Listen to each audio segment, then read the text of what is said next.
HD सच्ची कहानियों पर आप सभी का स्वागत है। इंसान चाहे जितना बीमार हो जाए उससे इतना कमज़ोर नहीं पड़ता जितना कि किसी इंसान के धोखे से हो जाता है। और धोखा भी ऐसा कि अपनों का ही हो फिर क्या, वह तो बिना मौत ही मर जाता है। मेरे दोस्त ने लव मैरिज करके शादी की थी। शादी के बाद उसके 2 बच्चे हुए। बच्चे उसके 10 से 12 साल के हो गए थे। तब उसके पति का प्यार का टाइम बदलने लगा। वह पुलिस में था। अक्सर पुलिस वालों को साल में 13 महीने की तनख्वाह मिलती है। 1 महीने की तनख्वाह उनको फ्री दी जाती है क्योंकि उनकी ड्यूटी का कोई टाइमिंग नहीं होती। त्यौहार हो या फिर कोई इतवार हो, उनका उनसे कोई फ़र्क नहीं पड़ता। पत्नी को इस बारे में मालूम था, इसलिए वह इतना सीरियस नहीं हुई थी। उसको मालूम था इसी तरह की ड्यूटी उसके पति की होती है और उसे इतना प्यार करती थी कि वह कभी पूछती ही नहीं थी और ना ही कभी शक किया था। अचानक से उसके पति का एक्सीडेंट हो गया और उसको काफ़ी चोटें आईं। वह कई महीनों तक अस्पताल में एडमिट रहा। जब अस्पताल में एक लड़की कांस्टेबल को उसके पास देखा और अस्पताल के काउंटर पर पति और पत्नी का एक साथ नाम देखा, उस दिन पता चला कि उसने तो दूसरी शादी कर ली है। और उस लेडी कांस्टेबल को भी नहीं मालूम था कि ये शादीशुदा है और 2 बच्चों का बाप भी है। दोनों औरतें एक दूसरे को देखकर हैरान रह गई। उसमें उन दोनों औरतों की तो कोई गलती भी नहीं थी। पहली शादी तो उसने लव मैरिज की थी और दूसरी शादी भी लव मैरिज थी। उस लेडी कांस्टेबल ने वहीं पर उस आदमी को 2 थप्पड़ लगाए और तलाक के लिए बोलकर चली गई। उस लेडी कांस्टेबल का भी एक बच्चा हो गया था। अब इस पुलिस वाले के 2 पत्नियों से 3 बच्चे थे। उस पुलिस वाले की पहली पत्नी ने उसे ठीक होने का इंतज़ार किया। जब वो पूरी तरह से ठीक हो गया तब उसने भी डिवोर्स के लिए केस फाइल कर दिया। अब उस पुलिस वाले के पास दोनों में से एक भी पत्नी नहीं थी। दोनों ने ही उस पुलिस वाले से तलाक ले ली थी। मैं तो उन दोनों लेडीज़ को नमन करती हूँ। ऐसे आदमी के साथ ऐसा ही होना चाहिए। जागो औरतों, अभी भी जागो। जैसे के साथ तैसा ज़रूर होना चाहिए। इसी तरह की ये कहानी है जो आपके रोंगटे खड़े कर देगी। अब सुनिए मेरी पूरी कहानी, मेरी जुबानी। रात काफ़ी सर्द थी। ठंडी हवाएं चल रही थी, मेरे जिस्म को ठंडा कर रही थी। मेरा दिल था कि बुरी तरह से बेचैन था। मैं बेबस आंगन में चक्कर काट रही थी। मैं अपने पति का इंतज़ार कर रही थी। सर्दी के रातें वैसे भी बहुत लंबी और सर्द होती है। मुझे बहुत ठंड लग रही थी मगर उनका इंतज़ार करने पर मजबूर थी। करती भी तो क्या ना करती। आज मेरे पति ने मेरी मेडिकल रिपोर्ट लेकर आना था। मेरा दिल ज़ोर ज़ोर से धड़क रहा था क्योंकि मैं अपने पति से बहुत मोहब्बत करती थी और अपनी ज़िंदगी में उसे बहुत सारी खुशियाँ देना चाहती थी। हम दोनों की अभी कोई औलाद भी नहीं थी। शादी को बस 2 ही साल बीते थे। मेरे पेट में दर्द रहने लगा था। आज मेरे पति ने मेरा टेस्ट करवाया था। लैब वालों ने कहा था कि रिपोर्ट रात को मिलेगी। मैंने सोचा था कि मुझे कोई मामूली बीमारी होगी पर ऐसा नहीं था। मुझे तो जो बीमारी निकली उसके बारे में सुनकर किसी के भी कदमों तले से ज़मीन निकल जाती। मेरे पति ने घर आकर मुझे बताया, रिपोर्ट मेरे हवाले की। रिपोर्ट पर नज़र पड़ते ही मेरा दिल धड़क कर रह गया था। मेरा कैंसर तो लास्ट स्टेज पर था। कैंसर का मरीज का होना एक आम बात नहीं है। आप में से किसी ने भी अगर कैंसर के बारे में सुना है या ख़ानदान में कोई मरीज हुआ हो, आप जानते होंगे कैंसर कितनी ख़तरनाक बीमारी है। अक्सर इंसान से जीने की उम्मीद छीन लेता है। मेरे लिए भी ऐसा ही था। दिल न सिर्फ परेशान था बल्कि दिल से ज़िंदा रहने की सारी उमंग ख़त्म हो चुकी थी और रो रो कर मेरा बुरा हाल था। मैं अब जैसे तैसे बिस्तर पर लग कर रह गई थी। मेरा पति भी मुझसे दूर दूर रहने लगा था। मुझे उनके दूर जाने से बहुत तकलीफ़ हो रही थी। फ़िलहाल खुद को मेरी आदत डालना नहीं चाहता था। पर एक दिन उसने मुझे एक खुशखबरी सुनाई। कहने लगा, देखो पूनम, तुम कितनी ज़्यादा खुशकिस्मत हो। भगवान ने तुम्हें अपने घर बुलाया है। मैं तुम्हें वैष्णो देवी लेकर जाऊंगा। कम से कम मैं भगवान के दरबार पर सर रखकर उनसे क्षमा मांगूंगा और अपनी पत्नी की बीमारी के लिए प्रार्थना करूंगा और उनकी दर्शन भी हो जाएगी। अब तो मेरे इस दुनिया में ज़्यादा दिन नहीं रहे। इसी वजह से मैं भगवान के बहुत करीब हो गई थी।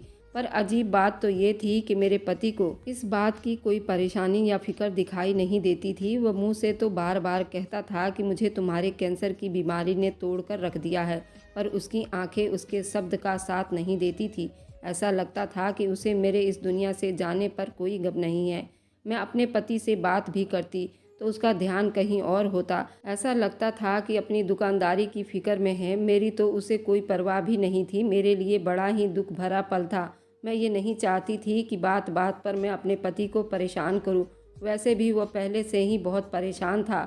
असली दुख तो मेरा वैष्णो देवी में इंतज़ार कर रहे थे। कहते हैं कि जब इंसान भगवान के नाम लेकर घर से निकलता है तो बहुत सारी दुर्घटनाओं से बच जाता है, पर मेरे साथ तो सब कुछ उल्टा हुआ था। मेरे लिए वैष्णो देवी जाना कोई खुशी की बात नहीं थी।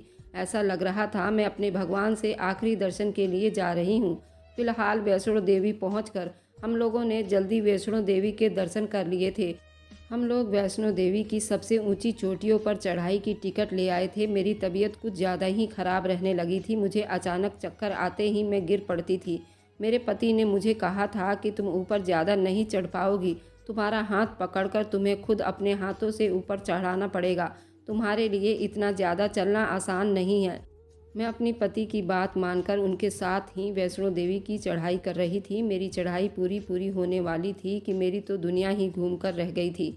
मैंने अपने पति का हाथ पकड़ रखा था। मैं नीचे कब गिरी मुझे कुछ नहीं पता था। फिर मेरा दिमाग किसी वादियों में डूबता चला गया। उसके बाद मुझे कुछ याद नहीं रहा आगे क्या हुआ।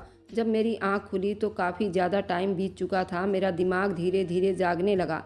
जब मेरी नज़र आसपास के माहौल पर पड़ी तो देखा मैं किसी और जगह पर लेटी थी जहां आसपास कुछ भी नहीं था। ये तो खाली कमरा था। इसमें तो बहुत सजावट थी। रेशमी बिस्तर पड़ा था।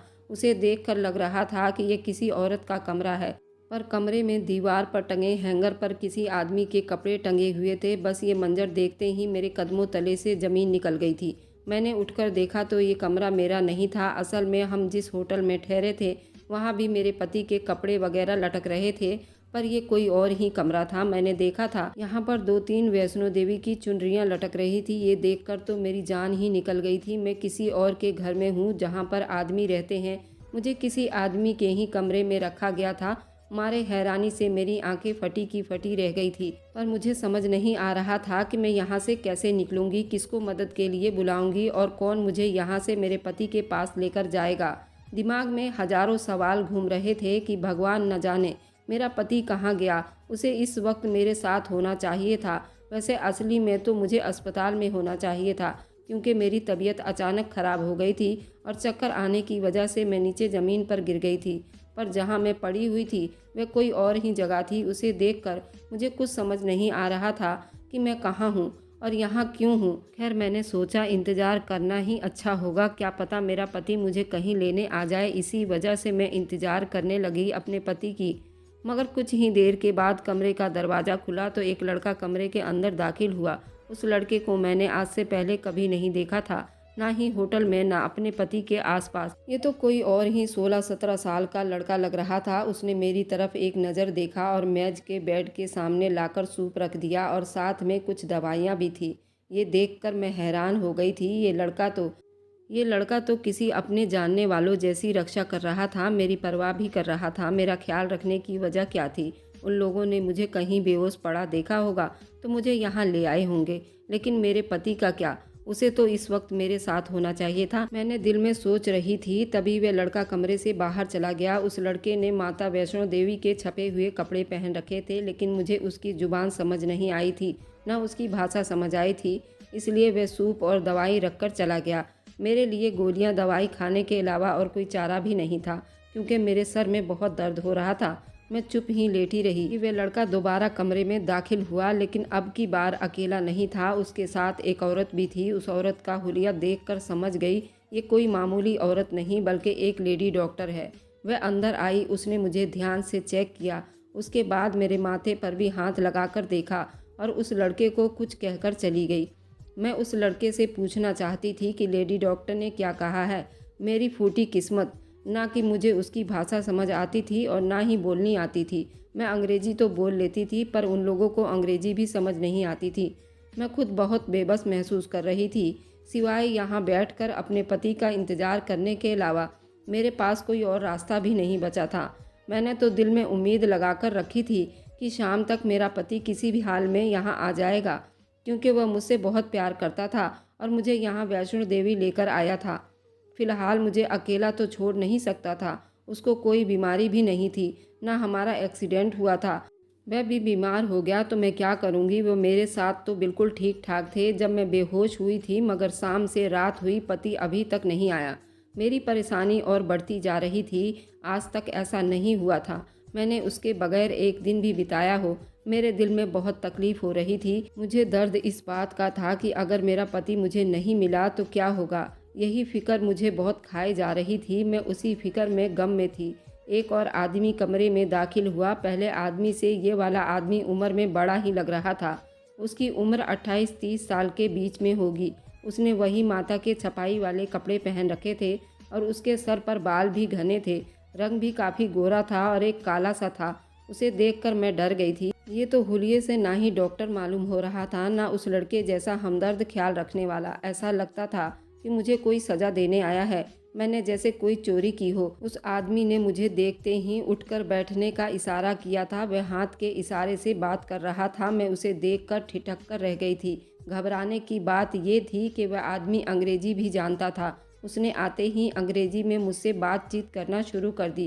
कहने लगा, मैं जानता हूँ तुम हमारी भाषा नहीं बोल सकती, पर यहाँ तुम्हें इसलिए लेकर नहीं आए कि तुम हमसे बातें करो। हमारा मकसद तुम्हें लाने का कुछ और ही है। अब तुम ये बताओ कि तुम आराम और सुकून की ज़िंदगी बिताना चाहती हो तो तुम हमारा साथ दोगी या फिर हमें तुमसे ज़बरदस्ती करना पड़ेगा। ये बात सुनने की देरी थी। मेरा दिल ज़ोर ज़ोर से धड़कने लगा। मेरे माथे पर पसीने के कतरे चूने लगे। डर के मारे मेरा बुरा हाल था। मैंने दोहराते हुए पूछा कि तुम लोग मुझसे ऐसा क्या चाहते हो। देखो, मैं बस इतना जानता हूँ कि तुम अपने पति से बहुत प्यार करती हो, उसके बगैर नहीं रह सकती, पर तुम्हें हमारी बात माननी होगी। तुम जिस घर में हो यहाँ पर 3 और लोग रहते हैं। वह तो ऐसे कह रहे थे जैसे मुझसे डांस करवाने वाले हों, पर उसने जो बात कही थी वह मुझे सख्त हैरान कर रही थी। उसने मुझसे कहा कि तुम अपने पति से डिवोर्स ले लो, उसे मजबूर करो वह तुम्हें डिवोर्स दे दे। उस आदमी की बात सुनकर मैंने उसकी तरफ देखा। मेरी आंखों में हैरानी और परेशानी थी। समझ नहीं आ रहा था यह आदमी मुझे मेरे पति से अलग करवा के क्या करेगा। तभी उसने मुझे गुस्से से आंखें निकाल कर देखा और कहने लगा कि तुम ऐसा नहीं करोगी तो हम लोग इतना बुरा कर सकते हैं कि तुम कभी सोच भी नहीं सकती। उस आदमी की बातों से मैं तो बहुत डर गई थी। मैंने उसकी आंखों में आंखें डालकर कहा कि मैं अपने पति से हद से ज़्यादा मोहब्बत करती हूँ। तुम जैसे 1000 लोग भी मेरे रास्ते में आ जाएं तो मैं उसे छोड़ नहीं सकती। इसलिए अच्छा होगा अपने दिल से ये ख्याल निकाल दो। मेरी बात सुनकर वह हंस पड़ा और बोला, तुम्हें अपने पति से डिवोर्स लेना ही होगा। तुम्हें उसकी सलामती और उसकी ज़िंदगी चाहिए तो तुमको ये फैसला करना ही पड़ेगा। मैं हैरानी भरी निगाहों के साथ उसे देखकर पूछा तो उसने हाथ के इशारे से मुझसे कहा कि मैं तुम्हारे पति की गर्दन काटकर तुम्हारे हाथ में लाकर रख दूंगा अगर तुमने उससे डिवोर्स नहीं मांगी। ये सुनकर मेरे तो रोंगटे खड़े हो गए थे। मैं समझ नहीं पा रही थी यह आदमी मुझे मेरे पति से अलग करके आखिर कौन सा मकसद हासिल करना चाहता है, कि किस चीज़ में कामयाब होना चाहता है। मैं चुप हो गई थी। ना ही मेरा हाँ में जवाब था और ना ही मेरा ना में जवाब था। तभी उसने मोबाइल फ़ोन लाया और मुझे धमकाते हुए कहा कि तुम अपने पति से बात करो और उससे कहो कि वह तुम्हें डिवोर्स दे दे, और ये भी कहो कि तुम्हें कोई और पसंद आ गया है। अगर तुम डिवोर्स नहीं लोगी तो तुम अपनी ज़िंदगी खुशी से नहीं बिता पाओगी। ये बात सुनकर मेरे रोंगटे खड़े हो गए थे। मैं तो समझ ही नहीं पा रही थी आदमी मुझे ऐसी फिजूल और वाहियात बातों पर क्यों मजबूर कर रहा था। मैंने उसके आगे हाथ जोड़े और कहा कि भगवान के लिए ऐसा मत करो। मैं अपने पति से बहुत प्यार करती हूँ। बिना वजह झूठ बोलकर क्यों मुझे पाप में धकेल रहे हो। उसने मुझसे कहा कि अगर मैं तुम्हें ज़्यादा परेशान करूँगी, फिर उसका वक्त ख़राब करूँगी, तो मेरी कोई बात नहीं सुनेगा, बल्कि मुझे ऐसी सज़ा देगा कि मैं अपने पति को ज़िंदगी भर नहीं देख सकूंगी। अगर तुम्हारे पति को तुमसे मोहब्बत है भी तो मुझे उससे कोई फ़र्क नहीं पड़ता। तुम अपने पति को डिवोर्स दे दो। ये कहकर उस आदमी ने मेरे आगे फ़ोन रखा और कहा कि अपने पति को फ़ोन करो, तुमसे बात करेगा। उसे साफ साफ बता देना कि तुम उसके साथ नहीं रहना चाहती हो। मेरा दिल खून के आंसू रो रहा था। एक औरत अपने पति के साथ कैसे झूठ बोल सकती है जबकि उसे मोहब्बत करता हो, पत्नी भी उसे सबसे ज़्यादा चाहती हो। मैंने अपने पति को फ़ोन किया। वह मेरी आवाज़ सुनते ही खुश हो गया। बोला कि तुम कहाँ हो, मैं तुम्हें कब से ढूंढ रहा हूँ। मैंने उससे कहा कि मैं अपनी मर्ज़ी से यहाँ हूँ। मैं जहाँ भी हूँ मेरा दिल बिल्कुल खुश है। तुम्हें मेरे बारे में परेशान होने की ज़रूरत नहीं है। ये सुनकर मेरा पति बड़ा हैरान हुआ। तब मैंने उसे बताया कि मैं किसी आदमी के घर पर हूँ, वह मुझे बहुत ज़्यादा पसंद है और मैं अपनी बाकी की ज़िंदगी भी उसी के साथ बिताऊंगी। मेरा पति ये सुनकर हैरान हो गया। बोला कि नहीं, तुम झूठ बोल रही हो, ऐसा तुम क्यों करोगी, जबकि तुम मुझसे मोहब्बत करती हो। मैं भी तुम्हें चाहता हूँ, तुम्हारी ज़िंदगी के आखिरी दिन में तुम्हारे करीब रहना चाहता हूँ। पर मैंने बड़ी गुस्से से अपने पति को जवाब दिया, मुझे तुम्हारे साथ नहीं रहना, खामख़ा मुझे तंग करना छोड़ दो। ये बात कहकर मैंने फ़ोन काट दिया और बहुत ज़ोर से रोने लगी थी। मुझे रोता हुआ देखकर वह आदमी हंसने लगा और कहने लगा कि तुम्हारा पति कितना बड़ा ड्रामेबाज है, वह तुम्हारे सामने बस नाटक कर रहा है। क्या उसे तुमसे मोहब्बत है? नहीं, वह तुमसे कोई मोहब्बत नहीं करता, बल्कि तुमसे दूर जाकर खुश होगा। मैं सब पतियों को समझता हूँ, पति ऐसे ही होते हैं। उस आदमी की बात सुनकर मुझे बहुत बुरा लगा। उसने मुझे कोई तसल्ली नहीं दी, बल्कि कमरे से बाहर चला गया। मेरे दिमाग में अब अनगिनत सवाल उठ रहे थे। मुझे यहाँ क्यों लाया गया? मैं यहाँ क्यों बैठी हूँ? मुझे कब जाने दिया जाएगा? ये लोग कौन हैं और मुझे इस कमरे में उन्होंने क्यों रखा हुआ है? मैंने सोचा, अगली बार जब ये आदमी आएगा मैं उससे एक विनती करूँगी कि मुझे कैंसर है और मैं कैंसर की मरीज हूँ और मुझे कैद करके तुम लोगों को क्या मिलेगा। पहले तो मुझे ऐसा लग रहा था वे लोग मुझसे कोई गलत फ़ायदा उठाएंगे, पर ऐसा बिल्कुल नहीं था। इस घर में मौजूद 3-4 जवान लड़के थे जो अपने अपने काम में बिजी रहते थे। मुझसे किसी ने भी कोई गलत बात नहीं की थी। अब मुझे यहाँ रहते हुए 2-3 हफ्ते बीत चुके थे। मेरी तबीयत भी ख़राब होने लगी थी। मैं जानती थी जब मैं इन लोगों को अपनी कैंसर की बीमारी के बारे में बताऊंगी तो वो मुझे अपने घर से खुद ही निकाल देगा। फ़िलहाल कोई भी एक मरीज आदमी के साथ कभी नहीं रहना चाहेगा। वैसे भी मुझे तो ये लोग तीनों टाइम का खाना भी देते थे। अब तो मुझे परेशानी कम और हैरानी ज़्यादा होने लगी थी। आखिर मुझे यहाँ रखकर उन लोगों को क्या फ़ायदा होगा? तभी इंतज़ार करने लगी। शाम को जब उस गंजे आदमी को आना था, मेरे कमरे में आकर मेरा हाल चाल पूछ लेता। उस दिन जब वो मेरे कमरे में आया, मैंने जल्दी से रोना शुरू कर दिया। उसका दिल नरम पड़ गया। मेरी तरफ देखकर बोला, क्या बात है? अब मैंने उसके सामने रो कर कहा कि मैं कैंसर की मरीज हूँ, मैं आखिरी स्टेज पर हूँ। तुम लोगों ने मुझे यहाँ क्यों कैद कर रखा है? तुम्हारा मेरे साथ ऐसा कौन सा फ़ायदा जुड़ा हुआ है कि तुम लोग मेरे ही पीछे पड़ गए हो? मैं तुम लोगों के किस काम आऊँगी? ना तुम लोगों के लिए खाना पका सकती हूँ, ना तुम लोगों को पैसे दे सकती हूँ। मेरा तो यहाँ कोई ऐसा वारिस भी नहीं है जिससे तुम लोग मेरे बारे में कहकर उससे पैसे ले लो। इसलिए अच्छा होगा कि तुम लोग मुझे छोड़ दो, मैं अपने घर चली जाऊँ, अपने पति के पास जाऊँ। भगवान के लिए मेरे पति से झूठ तो मत बुलवाओ, मैं उससे मोहब्बत करती हूँ। वह क्या सोच रहा होगा? मेरी इतनी सारी बातें सुनकर वह आदमी हंसने लगा। उसने ठहाके लगाए और मुझे रोने पर मजबूर कर दिया। तभी उसने मुझसे कहा कि चलो जल्दी से तैयार हो जाओ, मैं तुम्हें एक जगह लेकर चलता हूँ। वहाँ जाकर तुम्हें खुशी होगी और हैरानी भी होगी। तुम सोचोगी तुम्हारे साथ झूठ भी मैंने नहीं, किसी और ने बोला है। मैंने उसकी बात पर यकीन कर लिया। सोचा कि चलो इसी बहाने मैं इस बड़े से घर से बाहर तो निकलूंगी, क्योंकि मैं इतने दिनों से यहाँ रह रही थी पर एक बार भी मुझे बाहर जाने नहीं दिया गया था। उन लोगों ने मुझे इस तरह से इस घर में कैद कर रखा था।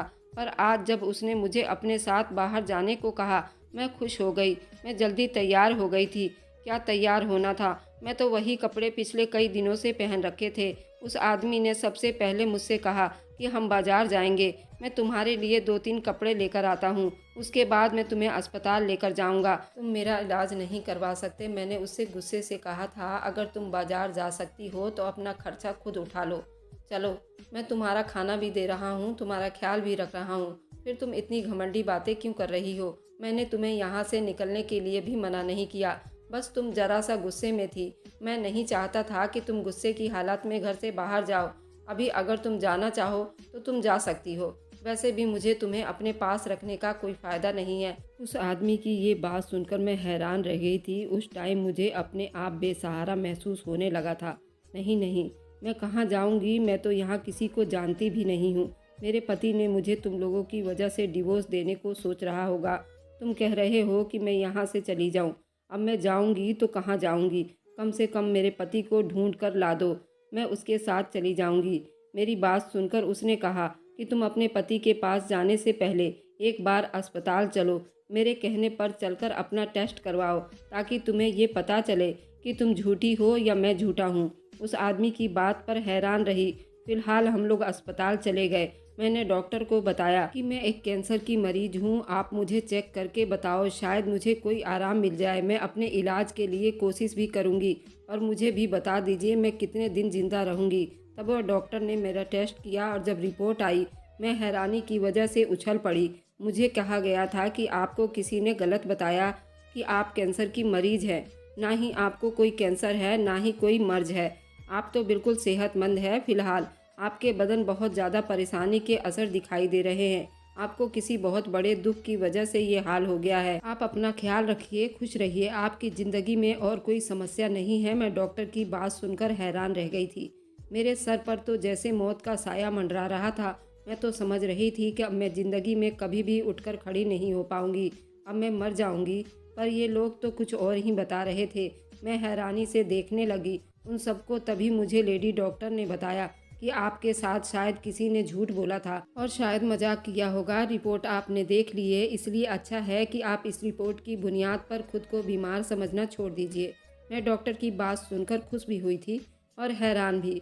फिर सोचने लगी, या तो मेरे पति ने झूठ बोला है या तो फिर उस डॉक्टर ने मेरे पति के साथ झूठ बोला होगा, क्योंकि अगर ऐसा होता तो मेरा पति मुझे यहाँ लेकर क्यों आता। फिलहाल कोई ना कोई बात तो हुई होगी ना, किसी वजह से तो मुझे यहाँ लेकर आए होंगे। खामखा उसका दिमाग तो खराब नहीं था जो इतना जज्बाती हो गया। मुझे यहाँ वैष्णो देवी लेकर चले आए, उसके कितने पैसे लग गए होंगे, लेकिन फिर भी उसने मेरी इतनी बात मानी और मुझे यहाँ वैष्णो देवी लेकर आया और खर्च बर्दाश्त किया। मेरे दिल में अपने पति के लिए और ज़्यादा मोहब्बत बढ़ गई थी। मैंने उनसे कहा कि मेरा पति झूठ नहीं बोल सकता, इसलिए अच्छा है आप लोग मेरे पति पर इल्ज़ाम लगाना बंद कीजिए। अब मैं उस आदमी पर गुस्सा करने लगी। मैंने कहा, तुमने मेरे साथ बहुत बड़ा धोखा किया है। मेरा पति मुझे छोड़कर तुम्हारी वजह से गया है। अब अगर उसे पता चले कि उसकी पत्नी को कैंसर नहीं है तो वह कितना खुश होगा और मेरे साथ रहने के लिए बेकरार हो जाएगा। तुमने उस बेचारे को मासूम कर दिया। मेरी बात सुनकर वह आदमी हंस पड़ा था। देखो, तुम अभी भी नहीं सुधरी। तुम्हें अभी तक यकीन नहीं आ रहा कि तुम कैंसर की मरीज नहीं हो। पर तुम ये सोचो कि तुम्हारा पति इतना भी भोला नहीं है। उसने तुम्हें गलत रिपोर्ट लाकर दिखाई होगी। तुम्हें कह दिया होगा कि तुम कैंसर की मरीज हो। मेरी बहन, तुम बहुत ही मासूम हो। तुम्हारी सूरत देखकर मैं समझ गया था कि तुम किसी अच्छे घर की लड़की हो, इसलिए मैं तुम्हें ये सारी बातें बता रहा हूँ। वरना जैसे तुम्हारे पति ने कहा था ना, अगर मैं वैसे ही करता तो उसके बाद तुम्हें यहाँ पर छोड़ देता, तुम अपने तरीके से अपने घर चली जाती। तुम्हारे माँ बाप तुम पर यकीन ना करते। पर मेरी मानो, मैं तुम्हारे लिए माँ बाप के आगे गवाही देने को तैयार हूँ कि उनके बेटे ने उनसे झूठ बोला है। क्या मतलब? मैं उस लड़के की बात सुनकर हैरान रह गई। उसने कहा कि मेरे पति का दोस्त है। मेरा पति और वे काफ़ी सालों पहले एक साथ काम किया करते थे। जब मेरे पति की शादी मुझसे हो गई थी तो उसने अपने दोस्त को यही बताया था कि मेरी शादी एक बहुत बड़ी कैरेक्टर लेस लड़की से हो गई है। मैं उससे अपना जान छुड़वाना चाहता हूँ। उस आदमी ने मेरे पति को ये आइडिया बताया कि तुम अपनी पत्नी को यहाँ लेकर आओ, उसके बाद मैं खुद उसे डिवोर्स लेने पर मजबूर कर दूंगा। जब वो तुमसे खुद डिवोर्स मांगेगी तो उसके खानदान में कोई तुम पर उंगली नहीं उठाएगा। सब लोग उसी को कैरेक्टर लेस कहेंगे। मैं हैरान रह गई थी कि मेरा पति ऐसा क्यों करेगा। मुझे अभी भी उस आदमी की बात पर यकीन नहीं आ रहा था। फिर उसने मेरे पति का रिकॉर्डिंग सुनाया। वह कॉल पर अपने इस दोस्त से बातें कर रहा था और यही कह रहा था कि मैं नीतू से शादी करना चाहता हूँ, अपनी मोहब्बत पाना चाहता हूँ। भगवान के लिए किसी तरह मेरी मदद करो। उस कैरेक्टर लेस औरत से मेरी जान छुड़वा दो। उसका दोस्त बहुत ही ईमानदार आदमी लग रहा था। वह हमेशा ऐसे लोगों की ही मदद करता था। मेरा पति जानता था मैं उससे झूठ बोलूँगा तो ही मेरी मदद करेगा, इसलिए झूठी कहानी सुनाकर उस आदमी के जरिए मुझे अगवा भी करवा दिया और फिर ये सारा ड्रामा खुद ही रचाकर मेरे माँ बाप के सामने मेरा कॉल रिकॉर्डिंग भी रख दी। आपकी बेटी खुद ही मुझसे डिवोर्स लेना चाह रही है और अपनी जान छुड़वाना चाहती है और मुझे छोड़कर चली गई है। मेरे पति का आइडिया तो बहुत ही अच्छा था, पर मेरे कैरेक्टर पर और मेरे शराफत पर, मेरे चेहरे पर लिखी अच्छाई की दास्तान से उस आदमी का दिल बदल गया था। उसने मेरे साथ बुरा करने के बजाय मेरे माँ बाप के सामने इस सारी कहानी की गवाही दी। अगर वो मेरे कैरेक्टर की गवाही ना देता तो शायद मैं सबके सामने बदनाम हो जाती। मगर कहते हैं ना, जिसको भगवान बचाए उसका कौन बिगाड़े। उस आदमी ने मुझे वाकई में सबके सामने बदनाम होने से बचा लिया। भगवान की कृपा थी कि मेरा पति भी सुधर चुका था, पर उसका दिया हुआ दुख मुझे आज भी याद आता है। अगर आपको आज की कहानी पसंद आई है तो वीडियो को ज़रूर लाइक कीजिएगा और अपने दोस्तों के साथ शेयर भी कीजिएगा। और हाँ, अगर आपने अभी तक हमारे चैनल को सब्सक्राइब नहीं किया है तो ज़रूर सब्सक्राइब कर लें। मिलते हैं हम अपनी कल की एक नई दिलचस्प कहानी के साथ। मुझ पर अपना सदा प्यार और स्नेह बनाए रखें। सभी को मेरा प्यार भरा नमस्कार दोस्तों।